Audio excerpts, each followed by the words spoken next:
Bienvenue sur la Caille, le podcast qui célèbre la culture haïtienne de manière fun et décomplexée. Je suis Juliette. Ma mission, faire raconter la culture haïtienne par ceux qui la vivent et la font rayonner au quotidien afin de redécouvrir Haïti. Tradition, savoir-faire, transmission, histoire, cuisine, coutumes, parcours inspirants. Installe-toi confortablement pour un décollage au cœur de la première République noire. Belle écoute!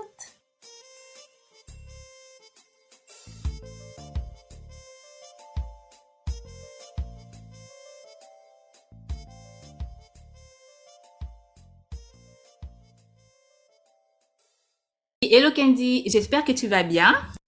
Bonjour Juliette, je vais bien, j'espère que tu vas bien aussi. Oui, ça va, merci. Merci beaucoup d'avoir accepté notre invitation pour cet épisode, pour cette émission. Et je vais commencer par la première question. Est-ce que tu peux te présenter pour nos auditeurs, s'il te plaît? Moi, je suis Kendi, mon nom complet c'est Joseph Kendi Jules, je suis haïtien et j'étudie actuellement en France. Bon, ça fait quelques mois que j'étudie en France, je fais un master en économie du développement, un parcours économie territoriale et développement. Je suis l'un des trois cofondateurs de l'entreprise Agrego. Agrego, c'est une entreprise haïtienne qui transforme des épices et des herbes aromatiques, des thés en poudre. Et je suis aussi cofondateur d'une startup appelée highspat.com. C'est une plateforme de commerce électronique qui vend des produits haïtiens aux États-Unis. Donc, on donne aux entrepreneurs haïtiens la possibilité de stocker leurs produits aux États-Unis et aussi de vendre ces produits à des personnes vivant dans la diaspora haïtienne aux États-Unis. Bon, je suis aussi un jeune qui aime faire du volontariat. Je suis cofondateur de l'organisation Réponse et je pense que c'est tout pour ne pas faire plus long. C'est déjà très bien et très inspirant. Et on va tout de suite rentrer dans le vif du sujet. Est-ce que toi, tu peux citer un élément de la culture haïtienne dont tu es particulièrement fier et nous dire pourquoi? Moi, je suis fier de la cuisine haïtienne. Je suis fier de la cuisine haïtienne pour avoir goûté autre chose. Je pense que nos plats sont uniques. Moi, j'en suis très fier. Je cuisine pas super bien, mais je suis fier de notre cuisine. Et dans cette continuité, quel est ton top 3 de plats préférés de la cuisine haïtienne? Bon, mon top 3 de plats préférés. Euh, je vais dire le poisson brisé avec avec de la banane. Ça fait partie du top 3. Les deux autres, je suis du coup indécis. Je sais pas si tu connais ce qu'on appelle diricolé en Haïti. Oui, Diricolé, le riz haïtien. C'est un plat qu'on prépare avec du haricot et tout ça, avec du poulet. Donc ça, c'est un plat que je mange assez souvent. Tous les Haïtiens mangent souvent ça à la maison, surtout les dimanches. Ça, et c'est le deuxième. Le troisième, le troisième plat est de mon top 3. Là, je suis indécis. Bon, je reste sur ces deux. d'accord. Et juste une aparté, tu n'as pas cité banane pesée. Ouais, banane pesée. Ouais, banane pesée. Le poisson poisson, banane pesée. Quand je dis avec de la banane, je pensais à cette forme-là de consommer la banane plantain. D'accord. Ok, super. Alors, comment est née l'idée de créer Agrigou? Tu m'as dit que tu es un des membres fondateurs de la société. Comment est venue cette idée? Peux-tu nous en dire plus? Ouais, l'idée de Agrigo était venue du fait que deux des trois cofondateurs viennent de la section communale de Cap-Rouge. Donc, ces deux cofondateurs, y compris moi et l'un des deux autres cofondateurs, on vient de la section communale de Cap-Rouge où on produit beaucoup de gingembre.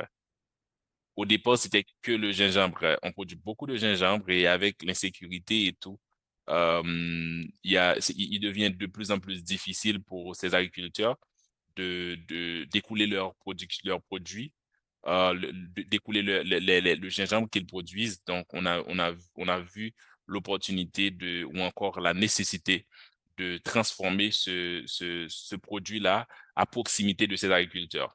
à savoir à proximité de la section communale de Cap-Rouge. Et étant donné que à l'époque, les trois cofondateurs, on vivait à Jacmel. On a lancé cette entreprise à Jacmel, une ville qui est à environ une trentaine de minutes à moto de la section communale de Cap-Rouge. Et c'est ce qui nous a motivés à lancer l'entreprise. Après, au lieu de faire une entreprise qui transforme uniquement le gingembre, après, on a un peu retravaillé le modèle pour lancer définitivement une entreprise qui est dont la spécialité, c'est surtout les épices en général et les thés haïtiens. Donc, en gros, c'est ça. C'est ça l'origine de l'idée. D'abord le gingembre, ensuite épices et thé. Dans la même optique, est-ce que tu peux nous en dire plus sur le rôle central des épices en Haïti? Je pense que les épices occupent une place très importante dans la cuisine haïtienne et à mon avis, c'est l'une des choses qui font vraiment, qui font vraiment la beauté de la cuisine haïtienne. C'est ce qui, selon moi, mis à part la créativité qu'il y a derrière les plats, c'est ce qui rend notre cuisine aussi spéciale. Parce que nos épices sont très spéciales et leur arôme n'a rien à envier aux épices qui viennent, par exemple, de l'Asie, qui est une région qui produit beaucoup, beaucoup d'épices, où les épices sont très importantes aussi. Et par exemple, si tu essayes le gingembre haïtien, tu vas vite apercevoir que c'est pas vraiment la même saveur. Donc, il y a cet arôme, il y a cette saveur piquante, il y a ce goût, c'est spécial. Donc, ça occupe une place très importante dans notre cuisine et aussi, il y a certaines épices qui sont très utilisées dans la médecine traditionnelle en Haïti. Si on prend par exemple des plantes aromatiques comme la citronnelle ou encore le romarin, donc ce sont des plantes qui sont très utilisées dans la médecine traditionnelle. Et aussi le curcuma. Le curcuma, c'est de plus en plus utilisé pour ses vertus. D'accord. Donc, si on devait résumer sur, par exemple, des trois plus grandes épices en Haïti, tu citerais le gingembre, le Non, curcuma. non, pas vraiment. Non, parce que en Haïti, est-ce que je peux vraiment faire un top 3? Je pense que des épices comme l'ail, le poireau feraient forcément partie d'un top 3 si j'avais à faire un top 3. Mais je me demande est-ce que je peux vraiment faire un top 3? Mais ce ne sont pas des épices que Agrigo produit actuellement. C'est la raison pour laquelle j'ai beaucoup plus parlé des autres. C'est quand même un réflexe qui est naturel. Hmm, d'accord, je comprends. Et aujourd'hui, est-ce que tu peux nous en dire plus sur la gamme de produits d'Agrigout? Est-ce que tu peux nous en dire plus sur ce que vous proposez sur le marché et pourquoi vous êtes dirigé vers ces épices-là et pas d'autres? Ouais, actuellement nous offrons du gingembre en poudre, du curcuma en poudre, ce qu'on appelle safran en Haïti. Donc le nom safran qu'on donne au curcuma en Haïti, ça vient du surnom un safran des Indes qu'on donne ailleurs au curcuma. Nous produisons aussi le romarin en poudre et aussi la citronnelle. On a de la citronnelle en poudre aussi. On a actuellement ces quatre produits et très bientôt, on travaille là-dessus. Notre prochain produit sera sûrement une épice complète, genre, un mélange que qui sera inspiré des mélanges que les Haïtiens préparent d'habitude pour cuisiner avec des ingrédients qui sont 100% haïtiens et 100% naturels. Donc, ce sera notre prochain produit et ça répond un peu à la demande de notre clientèle. Parce qu'aujourd'hui, on est avec toi, on en apprend plus sur Agrigout, plus sur vos perspectives, mais est-ce que tu peux nous en dire plus sur ton équipe, sur comment vous travaillez au quotidien et surtout avec aussi toi qui est un peu en France métropolitaine pour l'instant et comment tu gères à distance cette activité? Ouais, c'est une très bonne question. Et j'aime parler de l'équipe parce que je pense que depuis le départ, c'est ce qui a fait notre force en tant qu'entreprise. On a une équipe qui est très motivée et nous étions déjà amis bien avant de fonder Agricool et ça nous aide beaucoup parce que quand on entreprend en équipe, parfois c'est difficile de trouver des consensus sur certains points. Et le fait que nous ayons des liens très forts, et ça nous a beaucoup aidé. J'ai deux cofondateurs. Donc, Agrigo a été fondé par trois jeunes, par trois personnes. Il y a moi-même, Joseph Kendi, qui, bon, qui te parle actuellement. Il y a Jean-Hébert Hector, et il y a aussi le troisième cofondateur, Rousten Okjena Charles. Donc, on est trois et on a décidé de monter cette entreprise ensemble. Et la raison pour laquelle l'autre raison pour laquelle j'ai dit que j'aime parler de l'équipe, c'est parce que si on n'était pas une équipe, s'il y avait que moi à la tête de l'entreprise, donc peut-être que je pourrais pas aussi facilement décider de venir en France pour une étude, pour faire des études, ou encore j'aurais à faire ce choix entre garder l'entreprise en vie ou faire mon master que je voulais faire. Donc, c'est très important pour moi d'avoir une équipe, d'avoir des personnes sur qui je peux compter, et la collaboration n'est pas tout à fait facile avec deux fuseaux horaires différents. Moi qui suis ici en France et avec l'équipe, donc c'est pas forcément facile, mais on arrive quand même à gérer. Donc cela implique parfois de travailler très tard ici, et sachant que je suis pas la personne actuellement qui dirige l'entreprise, parce que là je suis pas là physiquement. Donc c'est pas très compliqué quand les personnes qui sont vraiment à la tête du groupe, ou encore qui dirigent l'équipe, quand ils s'y mettent à fond, quand ce sont des personnes sur qui on peut compter. Et c'est le cas pour mes associés. D'accord. Et est-ce que tu peux nous parler sur la répartition des tâches? Qui s'occupe de quoi concrètement entre vous trois? Est-ce que vous avez, comment dire, est-ce que vous êtes répartis des domaines particuliers? Par exemple, une personne s'occupe des finances, etc. Ou est-ce que c'est selon ce qui vient, vous vous arrangez à gérer euh, en fonction des disponibilités de chacun? Comment vous vous organisez au Ouais, quotidien? ça c'est une bonne question.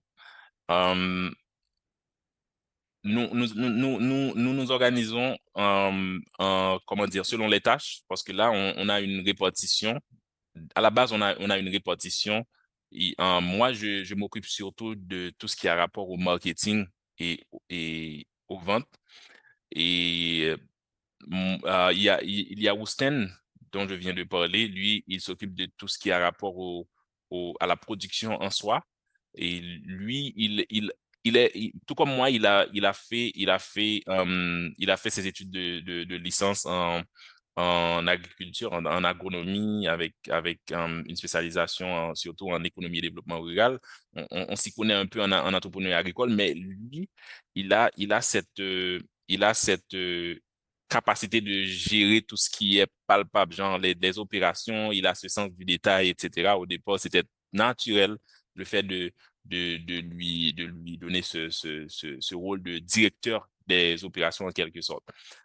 Il y a le troisième cofondateur, c'est Hébert. Lui, il gère les finances, il est directeur financier, et actuellement, il fait office de directeur général aussi. Donc, il joue un peu ce rôle actuellement. Et lui, c'était aussi naturel, tout naturellement, parce que lui, il est banquier. Donc, c'est évident. Donc, on a quand même la chance de l'avoir. Moi, je m'occupe du marketing parce que c'est quelque chose qui me passionne. Le marketing digital, etc. Je m'occupe des réseaux sociaux et tout ce qui est distribution, etc. Maintenant à distance, mais je m'en occupe. Donc, c'est comme ça qu'on s'organise. Mais je veux quand même préciser que pour les startups, c'est souvent très, très difficile de faire une répartition comme ça, et vraiment de fonctionner de telle sorte que chacun reste strictement dans son domaine. Et il y a forcément, pour une jeune entreprise, pour une petite entreprise, il y a forcément des moments où la personne qui s'occupe généralement, ou encore en temps normal, du marketing et des ventes.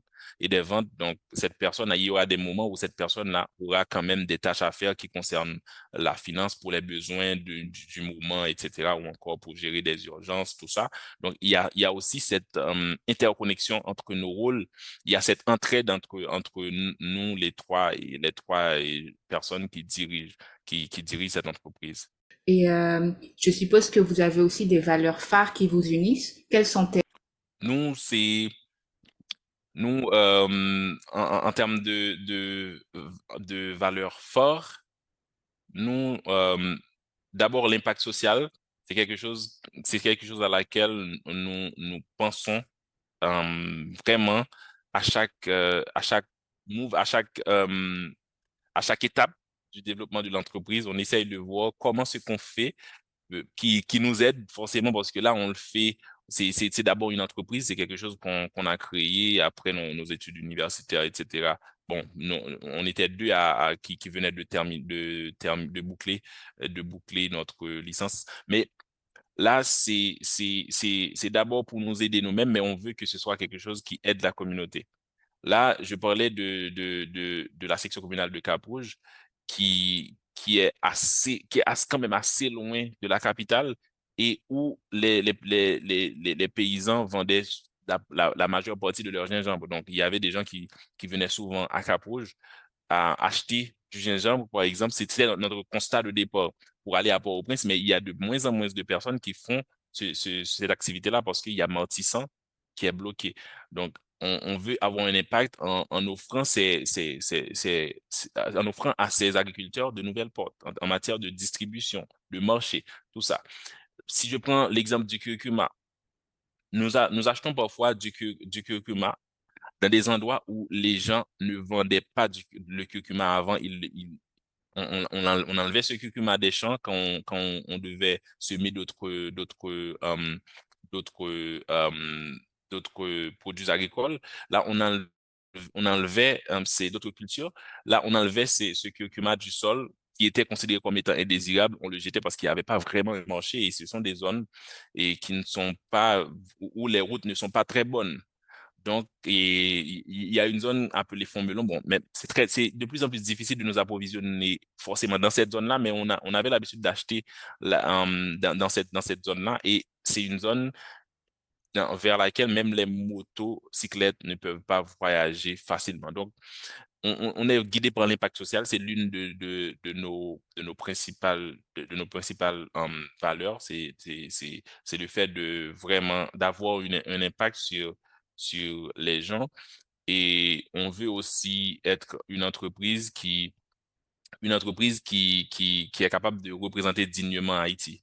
Donc, c'est une entreprise si on cherche le meilleur que Haïti peut offrir, donc on veut vraiment travailler d'arrache-pied pour faire partie de ça, du meilleur que notre pays a à offrir. Donc, ce sont des trucs qui guident nos actions et qui guident chaque pas qu'on fait, chaque action qu'on pose au sein de l'entreprise. Et donc, du coup, je suppose que, au vu de ce que tu as cité en deuxième position, que l'excellence a une valeur centrale dans votre quotidien. Faire les choses de manière excellente, avoir ce souci du détail, avoir la compréhension du client et avoir cette écoute, ce sont des choses sur lesquelles vous vous attardez et vous prêtez attention, je suppose.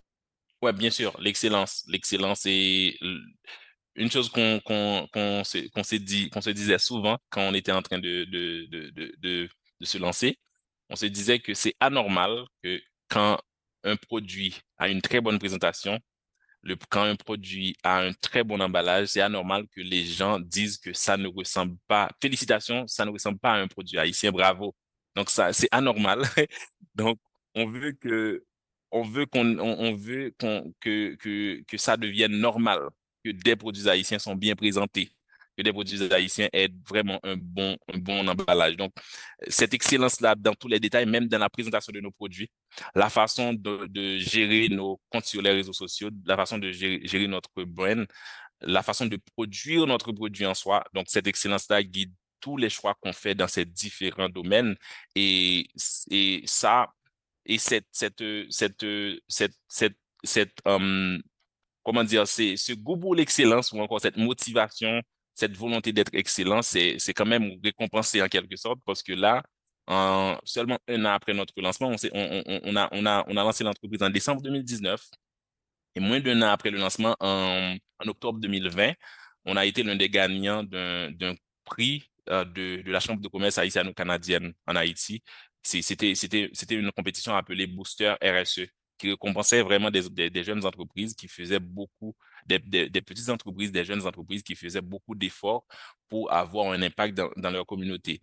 Et on est aussi bénéficiaire d'un programme de préparation à l'exportation de CFI Haïti. Le CFI, c'est le Centre pour la facilitation des investissements. C'est un centre qui est public.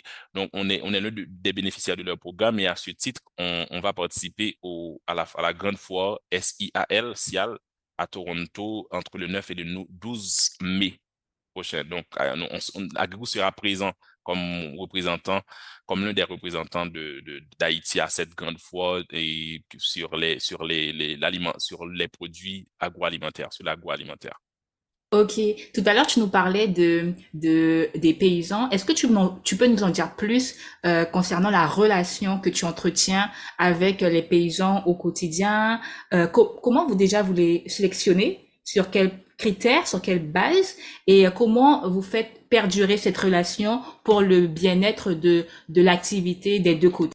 Ça, c'est assez difficile comme activité au niveau de l'entreprise, cette partie approvisionnement. Parce que nous, on est très ambitieux. Donc, cette excellence, cette volonté d'être excellent, comme on en a parlé il y a quelques secondes, euh, fait que nous sommes très, très ambitieux. Mais c'est aussi très, très difficile. Au départ, on commençait, les activités, ce qu'on faisait, on achetait du gingembre dans les marchés publics, etc. Tout ça, on prend ce qu'on trouve.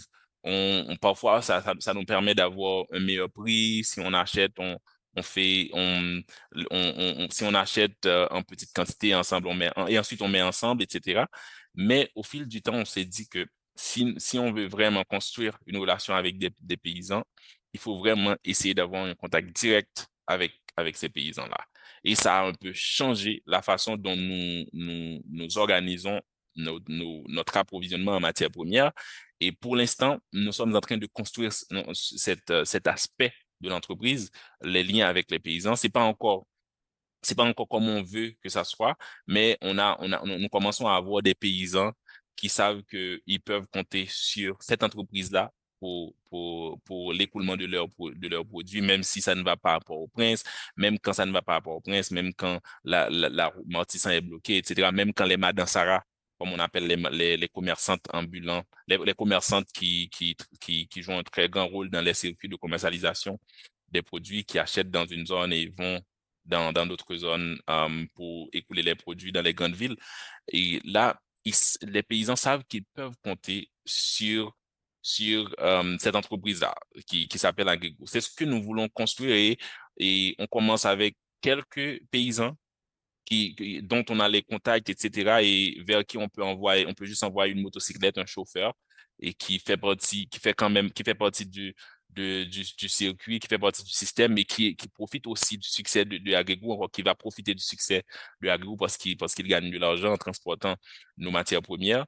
Donc, on essaye de construire cette relation, mais et je disais au départ que c'est pas très, très facile pour des entreprises qui sont en Haïti de le faire ainsi. La facilité, c'est d'arriver au marché et d'acheter des produits et ensuite de partir. Et on a refusé de nous inscrire, de s'inscrire. Nous avons refusé de nous inscrire dans cette facilité-là. Mais ça a un coût. Le coût, c'est la difficulté. Et cette difficulté, on essaie de la surmonter et au jour le jour. Donc, le fait ouais, de garder un contact constant avec des paysans et vraiment d'avoir une certaine traçabilité pour nos matières premières et vraiment de, de suivre de très près cet impact qu'on fait de plus en plus de jour en jour sur ces acteurs-là de la chaîne. Et comment eux, est-ce que vous avez pu mesurer les premiers retours des paysans de leur côté par rapport à ce lien que vous entretenez, ou c'est encore trop précoce pour avoir leur retour concernant la relation que vous entretenez depuis le début? Est-ce que vous avez leur retour à eux?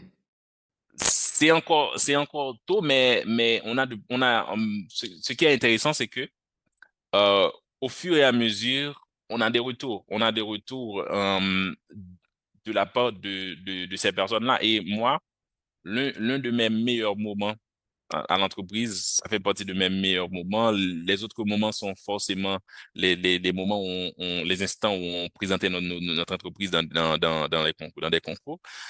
Mais l'un de mes meilleurs moments, c'est mon voyage ou encore mes voyages au milieu rural. Quand j'y vais directement, ça m'était arrivé en 2021 d'aller directement au milieu rural. Avant, c'était mon associé Rousten qui s'en occupait. Mais une ou deux fois, je suis allé à Découzé. C'est une zone qui est située dans la commune de Jacmel. Je suis allé à Découzé et je voulais acheter de la citronnelle. On allait lancer, on commençait à penser à ces produits qu'on n'avait pas encore, la citronnelle, le romarin, etc. On voulait nous lancer dans le basilic, mais ça, c'est pas très, on n'a pas trouvé assez de matières premières à un coût raisonnable. Euh, L'un de mes meilleurs moments, c'est le fait d'échanger avec des paysans et de sentir comment ils voient l'entreprise agricole, comment ils sentent que si ça a grandi, si cette initiative-là a grandi, ce sera bénéfique pour eux, leur retour, leur façon de nous recevoir, des personnes très hospitalières, et leur façon de nous parler, etc., de nous dire quand est-ce que vous en aurez besoin, on vous attend, etc., etc. Donc, ces retours-là, ça nous pousse encore plus à construire une relation solide avec ces gens. Waouh, waouh, waouh, très, très, très intéressant. Et est-ce que tu peux nous parler du marché en Haïti, parce que vos produits sont principalement présents en Haïti, mais aussi de l'ouverture vers l'international et vos perspectives de développement pour les années à venir, les mois et les années à venir? Pour le marché haïtien, c'est très difficile, c'est très compliqué pour une entreprise en Haïti actuellement. Et c'est très, très compliqué. Hum, Pendant ce mois, en mai, notre plan dès le début de l'année, en mai, on voulait vraiment commencer on voulait vraiment accélérer nos activités de promotion avec notamment un partenariat. On voulait vraiment ça avec notamment un partenariat avec un influenceur qui est assez connu. Euh, donc, c'est quelque chose qu'on fera, mais le petit problème, c'est qu'avec l'insécurité et tout ce qui se passe à Port-au-Prince, et étant donné que Port-au-Prince, c'est vraiment le principal, la principale métropole du pays, la principale ville, etc. Et c'est là que se trouve le principal marché aussi. C'est là que se trouvent les gens qui ont de plus en plus, qui ont qui ont, comment dire, les gens pour lesquels il est plus difficile de trouver, par exemple, le gingembre à l'état frais, ou encore le curcuma à l'état frais, ou encore les herbes aromatiques, les plantes aromatiques à l'état frais. Donc, il y a cette réalité-là, mais en même temps, il y a le blocage amortissant, le fait que les supermarchés sont très réticents quand tu présentes ce produit à un nouveau supermarché. Donc, ils sont très réticents à prendre de nouveaux produits. Donc, et aussi très réticents à prendre de nouveaux produits haïtiens plus particulièrement, peut-être parce qu'ils sont en difficulté eux-mêmes en tant qu'entreprise, peut-être aussi parce que ils savent que probablement c'est une entreprise qui pourra pas qui pourra pas leur fournir régulièrement. Donc, il y a cette difficulté avec le marché haïtien, mais étant donné que le produit est très apprécié et on arrive quand même à tenir le coup, et c'est peut-être l'une des raisons qui nous motive pour le marché international, et on est en train de travailler là-dessus, avec notamment le programme dont je parlais plus tôt, le programme de préparation à l'exportation, qui est un excellent programme, qui nous a déjà permis de faire une visite d'exploration à Montréal, où il y a pas mal d'Haïtiens, où on a pu rencontrer pas mal de gens. Et maintenant, la deuxième visite, ce sera la participation à cette foire. Et on va forcément rencontrer des potentiels acheteurs.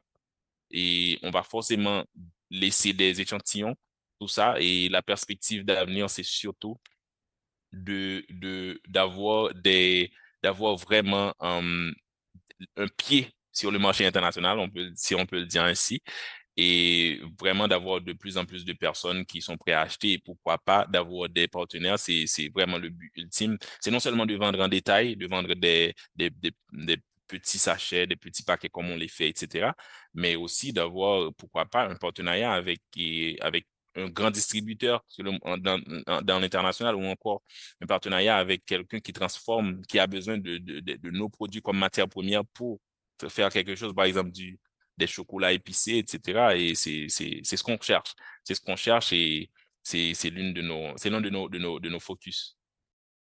D'accord. Et est-ce que, sauf erreur de ma part, est-ce que vous êtes présent sur le marché américain? Parce que j'ai cru lire quelque part qu'il y avait une certaine présence, mais est-ce que vous êtes présent sur le marché américain? Et si oui, dans quelle localité?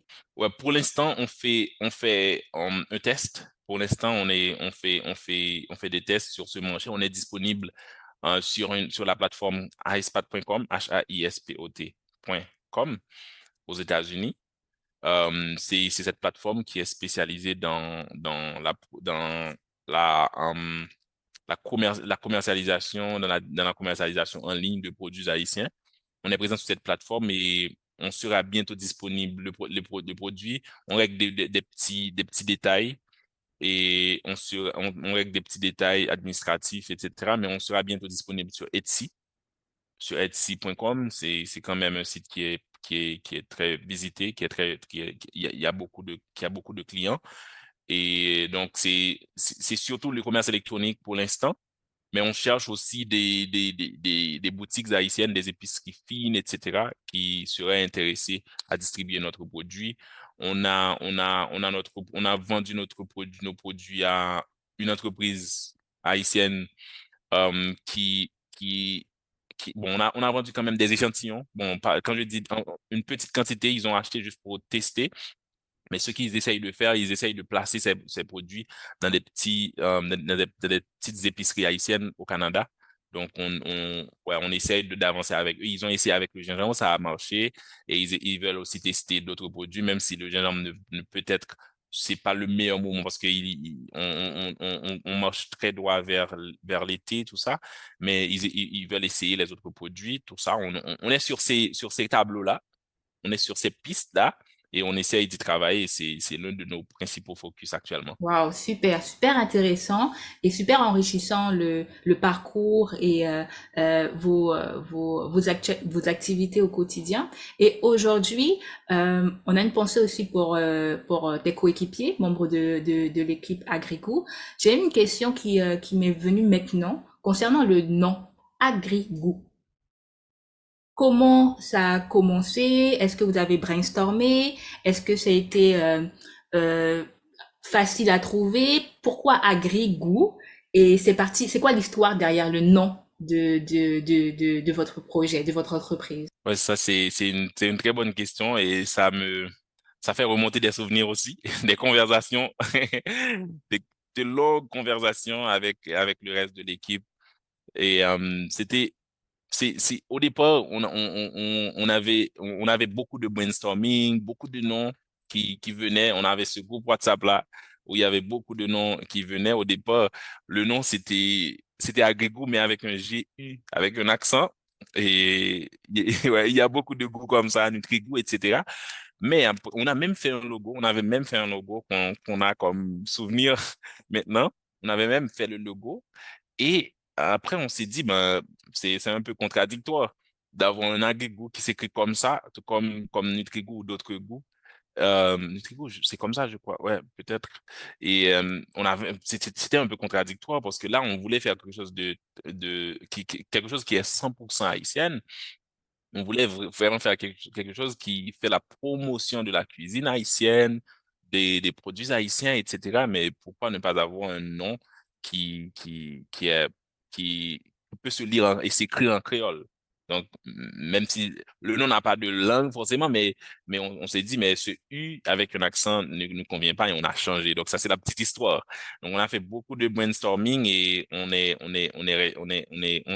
s'est arrêté sur ce nom, ce mot valise, où il y a agri, où il y a le préfixe agri qui signifie terre, et aussi agri, et, et goût, le goût en créole, G-O-U, c'est goût en créole.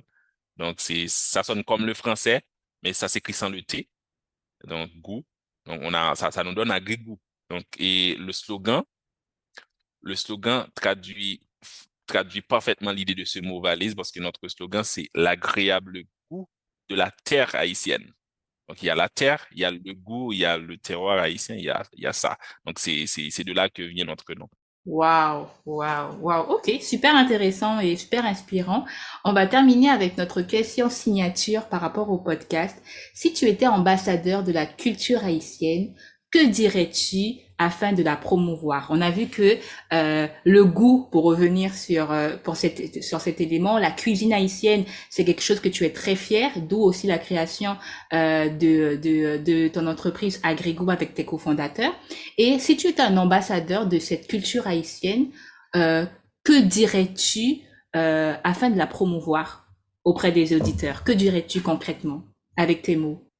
Moi, pour faire très simple à mes auditeurs, je leur dirais, je leur dirais d'essayer notre cuisine, d'essayer la cuisine haïtienne d'essayer de faire l'expérience de danser notre compas un samedi soir et ensuite ils seront aussi amoureux de la culture haïtienne que moi. Waouh! Juste une aparté. Pourquoi on danse pas le compas le dimanche soir? Voilà, le samedi soir, c'est non, on danse le compas tous les jours, mais les samedis soirs, donc c'est en week-end, en plein week-end, c'est spécial. Waouh, waouh. Et si tu devais aussi, parce qu'on espère que ce podcast soit écouté par de nombreuses personnes, si tu devais aussi promouvoir Agrigou en quelques mots à l'international, que dirais-tu à ce moment-là? Bon, qu'est-ce que je dirais? Je dirais, qu'est-ce que je dirais? Si vous voulez goûter un arôme spécial, si vous voulez goûter les meilleures épices et les meilleures plantes aromatiques du monde, tout en ayant un impact sur les agriculteurs, sur le milieu rural en Haïti, supportez Agrego, choisissez Agrego. Waouh! Super! Merci beaucoup, Candy, pour ces minutes passées ensemble. Ce fut très intéressant et on espère plein de belles choses pour Agrégou. Merci, merci. C'était vraiment un plaisir de faire cet échange avec toi. Et j'apprécie cette initiative de faire ces genres de conversations. Je souhaite longue vie à l'initiative et encore merci d'avoir invité Agrego. Merci beaucoup.